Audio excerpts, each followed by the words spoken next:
ایک نوجوان لایا گیا تھا اور یہ کہا گیا تھا اس کا جنازہ پڑھا دو. عبد القادر نے کہا جنازہ کسی اور سے پڑھوا لو. کہا نہیں حضور آپ ہی جنازہ پڑھا دیجئے. عبد القادر فرماتے ہیں عبد القادر ہمیشہ مردوں کا جنازہ پڑھاتا ہے. کہا حضور مردہ ہی تو ہے, اس کا جنازہ آپ کو پڑھانا ہے. کہا میں کہتا ہوں کسی اور سے پڑھوا لو. نہیں حضور آپ ہی سے پڑھانا ہے. معاملہ یہ تھا, یہ پلاننگ کر کے نوجوان کو لایا گیا تھا. ہم تجھے چارپائی پہ لٹا دیتے ہیں, جب عبد القادر جیلانی نماز جنازہ کی نیت باندھ لیں, اللہ اکبر کہہ دیں, تو اٹھ کے بیٹھ جانا, ہم پیچھے سے آوازیں کسنا شروع کر دیں گے, عبد القادر کی ولایت کا مذاق اڑانا شروع کر دیں گے, دھجیاں بکھر جائیں گی عبد القادر جیلانی کی, مذاق اڑ کے رہ جائے گا عبد القادر جیلانی کی. ان کی توہین کرنے کے ارادے سے ایک جنازہ تیار کر کے لایا گیا, نوجوان زندہ اس کے اوپر لٹایا گیا, چادر ڈال دی گئی, عبد القادر کے سامنے کھڑا کر دیا گیا. غوث اعظم مدرسہ نظامیہ کی جامع مسجد سے, بغداد کی جامع مسجد سے نماز پڑھا کے باہر آئے. جنازہ تیار تھا, حضور نماز جنازہ پڑھا دیجئے.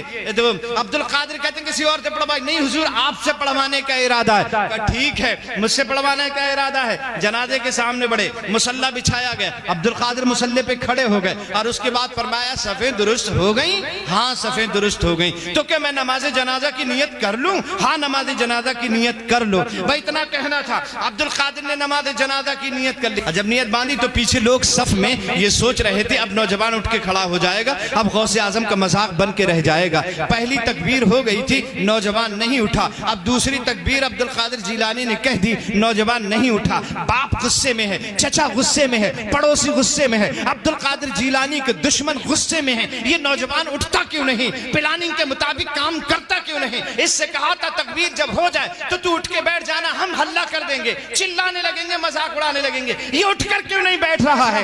دو تکبیریں ہو گئے نہیں بیٹھا, تین تکبیریں ہو گئے نہیں اٹھ کے بیٹھا, چوتھی تکبیر ہو گئے نہیں اٹھ کے بیٹھا. اور اب عبد القادر جیلانی نے السلام علیکم ورحمت اللہ, السلام علیکم ورحمت اللہ سلام پھیر دیا. جیسے ہی سلام پھیرا صف میں سے نکل کے باپ آیا, چادر کو اٹھایا. بے وقوف لڑکے, جو پلاننگ کے تحت بتایا گیا تھا وہ تو نے کیوں نہیں کیا؟ تکبیر کے ساتھ کھڑا کیوں نہیں ہوا؟ چادر اٹھائی, دیکھا تو زندہ نہیں مردہ لیٹا ہوا تھا. عبد القادر کے قدموں میں سارے نمازی گر پڑے, باپ گرا, چچا گرا, بھائی گرا, تایا گرا. عبد القادر غضب ہو گیا, یہ کیا ہوا؟ غوث اعظم فرماتے ہیں یہ ٹھیک ہے, اللہ نے مجھے یہ اختیار عطا فرمایا ہے کہ میں مردوں کو اللہ کے حکم سے زندہ کر دیتا ہوں, لیکن اس کی تو میں نے نماز جنازہ پڑھا دی ہے اور میں نے تمہیں پہلے ہی بتایا تھا. عبد القادر مردوں کی نماز جنازہ پڑھاتا ہے, اب یہ قیامت سے پہلے اٹھ نہیں سکتا ہے.